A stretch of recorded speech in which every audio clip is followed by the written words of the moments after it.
combined for 71 points in the late rally to beat LA, while Luka Doncic had 34 in what could be a finals preview, assuming LeBron James gets healthy, as he will be out at least 1 to 2 weeks with a groin strain. Meanwhile, Shai Gilgeous-Alexander might have ended the MVP conversation, dropping 40 in the 127-103 win against the Denver Nuggets. Jokic had 24 and 13. The two teams face off tonight again. Here's Tim Legler on this red-hot Thunder team. Timmy.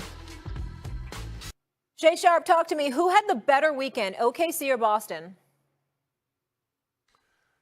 I'm going to go OKC. Like I said, the other night, they gave their top 4 guys the night off, and it was their role players that did the job, and they won. And they won yesterday. It's how they won. With a 41-point fourth quarter against the Denver Nuggets.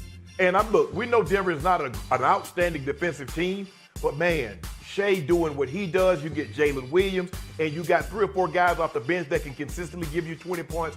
They've been very impressive. Like Leg said, and when he was talking last night, they've been equally as impressive, because it looks like we're going to have 2 teams winning that might win 70 games. We've never had that before. But OKC, with the way they're playing, and Shai, most 20, 30, 40, 50-point games, the consistency in which he's playing. Jalen Williams looks like he's going to be an all-NBA player this year. They got 2 big guys that can battle you on the glass, that can challenge shots, and defensively, they can defend on the wing. You bring in Isaiah Joe, Wiggins can score. You got Lou Dort.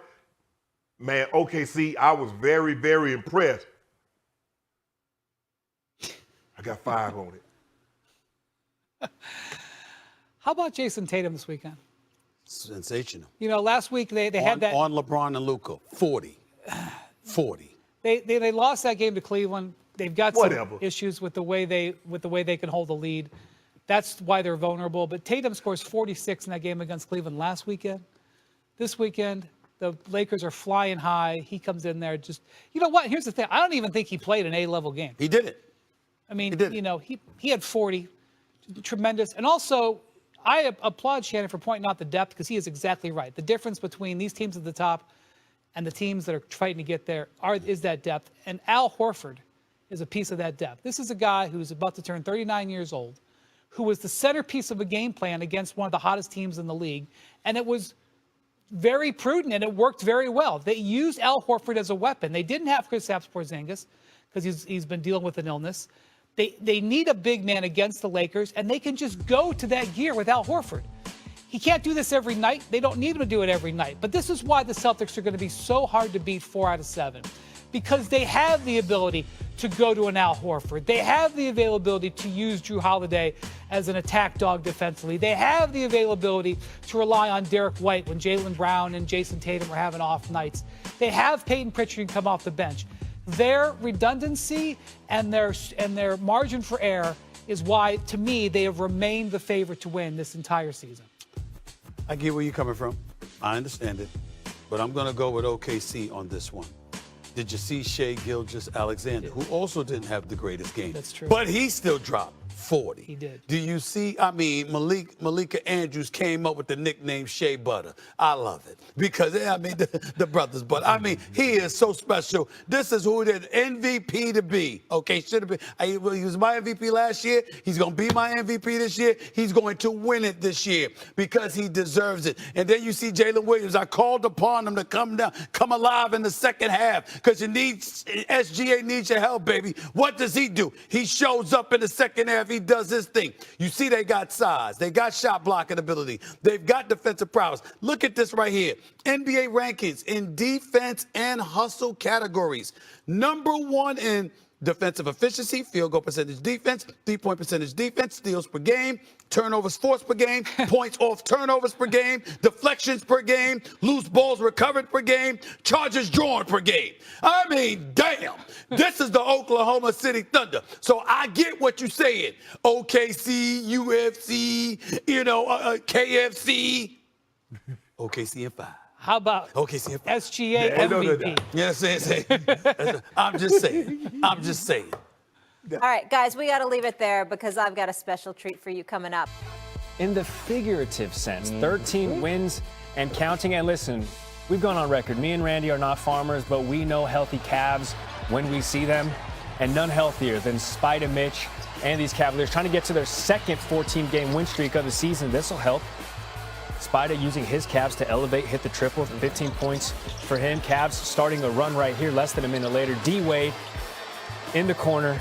Dean Wade in the corner. It's a 6-0 run, 7 minutes to go. Giannis had 30 points in this game for the Bucks, who have had a hard time beating the top 3 teams in the East. They haven't. 0-3 against Boston, 0-3 against Cleveland, 0-2 against the Knicks.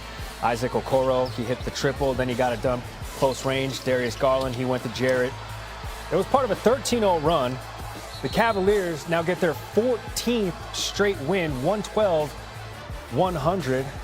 All 5 starters were in double-digit in scoring. So with their 14th straight win, Cavs now on pace to win 69 games this season. That put them in a tie for third most by any team in the season in league history. 3 of the other 4 teams to reach that mark won the NBA title.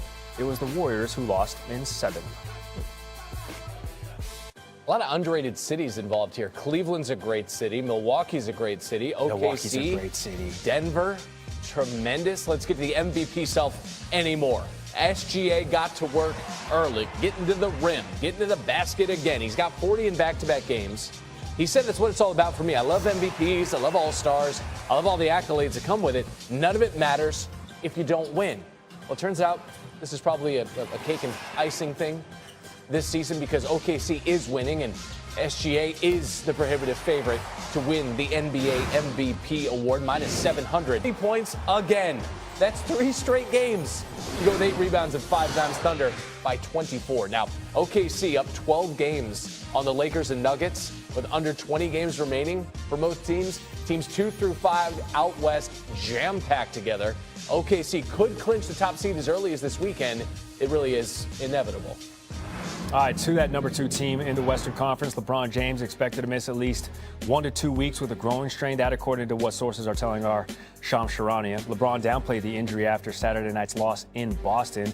Shams says the Lakers are bracing to be without him for a period of time and will be cautious as they hang on to that 2 seed out west. To dive more into it, NBA reporter Dave McMenamin joining the program. Mac-10, fantastic to see you. When could we get a clearer timeline on LeBron's recovery?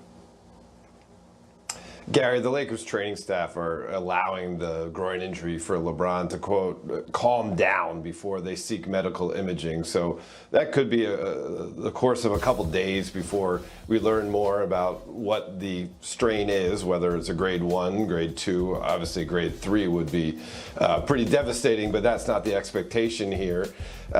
In the meantime, as you mentioned, sources have told both me and Shams Charania that his absence is expected to be measured in weeks and not days. And so the Lakers have this tough stretch ahead of them, 6 games in the course of 8 days starting on Thursday, and they could be missing LeBron for the entirety of that stretch. You're talking about it's measured in weeks. We have about 4 weeks left in the regular season, so we're running up against it. Lakers are second in the West. They have Luka for times like this. What is LA's approach here without LeBron going forward?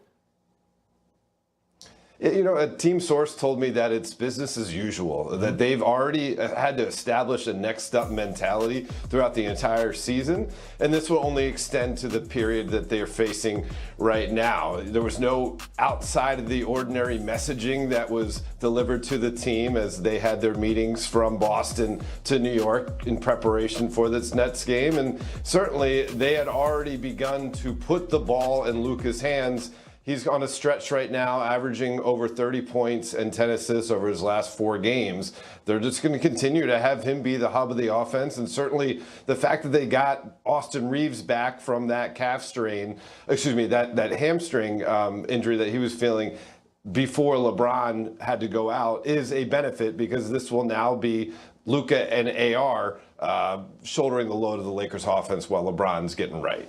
Man, and that offense is going to have to be working overtime. LA has 7 games in the next 11 days, 2 against Milwaukee and 2 against Denver, who right now they're evened up with second seed in the Western Conference. That's Dave McMenamin joining us with the latest this morning on SportsCenter. Mac-10, much appreciated. All right, finish of the night, though, coming from out west, the storied California rivalry between the Kings and the Clippers. But actually right now, 9-seed Sacramento, 8-seed LA, final seconds regulation, we're tied. Zach LaVine trying to be the hero. No dice. So we need 5 more minutes, man. We got to Scotty McCurry this thing and go to overtime. Song, dude. It makes me cry every time. Well, I'm saying we need 5 more minutes, Jonas Brothers style, and it's James Harden, step back, I'm not familiar triple. with that work. That's good defense. It's a great song. It's not a good song, it's a great song. Just keep that, file that away. Little nugget from me to you. DeMar DeRozan, meanwhile, I mean, worst shot in basketball with your right foot on the three-point line unless it goes, and it did, and we're all square at 104. DeRozan not done. In a game with Kawhi Leonard, James Harden and company, it was DeMar DeRozan with a game-high 31 points, puts the Kings up by 1. Here's Harden downhill. 2. 29 points for him, 11 dimes. A snug little Just react. a snug shot. But we're down 1 are the Clippers. Kawhi across the lane, left hand, he goes 1 on Sacramento. He challenges Sacramento like the State House. I don't, there's a lot there. There's like here.